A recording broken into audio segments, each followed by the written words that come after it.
ராமநாதபுரம் மாவட்டம் திருவாடானை ஒன்றியம் குளத்தூர் ஊராட்சியில் குணவதிமங்கலம் செக்காந்திடல் கிராமங்கள் உள்ளன. இந்த கிராமங்களில் 250க்கும் மேற்பட்ட ஏக்கரில் விவசாயம் செய்யப்படுகிறது.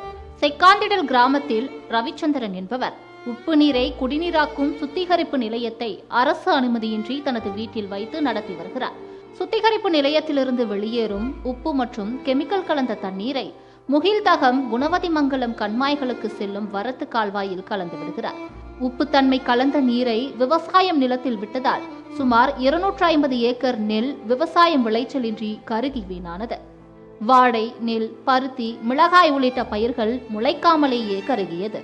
மேலும் ஆடு மாடுகள் இந்த தண்ணியை குடித்து உயிரிழந்து வருவதாக அப்பகுதி மக்கள் தெரிவிக்கின்றனர். எந்த ஒரு அனுமதியும் இல்லாமல் செயல்பட்டு வரும் உப்பு தண்ணீரை நல்ல தண்ணீராக மாற்றும் சுத்திகரிப்பு நிலையத்தை மூடக்கோரி குணவதிமங்கலம் பகுதியை சேர்ந்த கிராம மக்கள் மாவட்ட ஆட்சியர் அலுவலகத்தில் தொடர்ந்து புகார் மனு கொடுத்து வருகிறார்கள். எங்கள் ஊர் ரொம்ப இந்த உப்பு தண்ணி வச்சதுனால பாதிப்படைஞ்சதில் குடிநீர், விவசாயம் எல்லாமே பாதிக்கப்பட்டிருக்கு. இதனால கால்நடை மருத்துவ இதுகளும் பாதிக்கப்பட்டிருக்கு. நிறைய ஆடு மாடு இதெல்லாம் இறக்குது. அந்த தண்ணியில் அது போய் குடிக்கிறனால அதுகளுக்கு இறப்புகள் ஏற்படுது. அதனால் நாங்கள் தாலுகா ஆஃபீஸில் போய் பல ஆஃபீஸர்கிட்ட மனு கொடுத்தோம். அவங்க பார்க்குறோம்னு சொன்னாங்க. நேரடியாக எதுவுமே பார்க்கல. மாசு கட்டுப்பாட்டு தண்ணியை அப்ரூவ் படுத்தணும். எங்களுக்கு இதனால குடிநீர் எல்லாமே பாதிப்படையுது. இவங்க பார்த்து எங்களுக்கு ஒரு நல்ல முடிவை, நல்ல தீர்ப்பை எங்களுக்கு வழங்கணும். இந்த மாதிரி எங்க கிராமத்தில் பக்கத்துல செக்காந்திடல் கிராமத்துல ஆர்ஓ பிளானட் வச்சு நடத்துறாங்க. அதோட நல்ல தண்ணி அவங்க எடுத்துக்கிட்டு உப்பு தண்ணி, வீணாகிற வேதிப்பொருள் கலந்து வீணாகிற தண்ணியை விவசாய நிலங்கள் வழியாக போற காணு, ஊரணி, கோவில், குளங்கள் அனைத்துமே அந்த வழியாக விடுறதுனால எங்களோட அனைத்து விதமான விவசாய நிலங்கள் எல்லாமே உப்பாயிருச்சு, விவசாயங்களும் போயிருச்சு. அதுபோக கோவில், குளங்கள், நல்ல தண்ணி குளம், குளிக்கிற குளம் எல்லாமே உப்பாயிருச்சு. ஆடு மாடு எல்லாமே அனைத்துமே பாதிப்பாயிருச்சு. இதன் முறையாக நாங்க முறையாக தாசில்தார்கிட்ட மனு கொடுத்துருக்கோம், ஆர்ஐட்ட மனு கொடுத்துருக்கோம், விஓட்ட மனு கொடுத்துருக்கோம், எங்க ஊராட்சி மன்ற தலைவர் பிரசிடண்டை மனு கொடுத்துருக்கோம். அவங்க யாருமே எதுவுமே எடுத்துக்கிறல, எந்த மனுவுமே எடுத்துக்கல. ஆனா எலெக்ஷன் வரையில ஓட்டுக்கு நிக்கிறாங்க.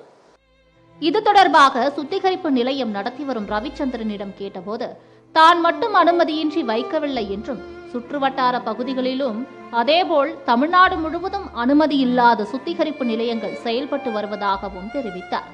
ஏற்கனவே வரத்து கால்வாயில் கழிவு நீர் விட்டது உண்மைதான். தற்பொழுது 300 அடியில் போர் போட்டு அதில் கழிவு நீரை விடுவதாக தெரிவித்தார். அனுமதி இல்லாத பக்கத்தில் ஒரு கிராமத்தில் பெருமாநலந்தல், எஸ்பிப்பட்டினம், பாசிப்பட்டினம், இங்கிட்டு ஆர்ஸ்மலை ஒன்றியத்தில் பாரனூரில் இருக்குது. தமிழ்நாடு ஃபுல்லாமே ஒரு 4000 பிளான்ட்டு இருக்குது.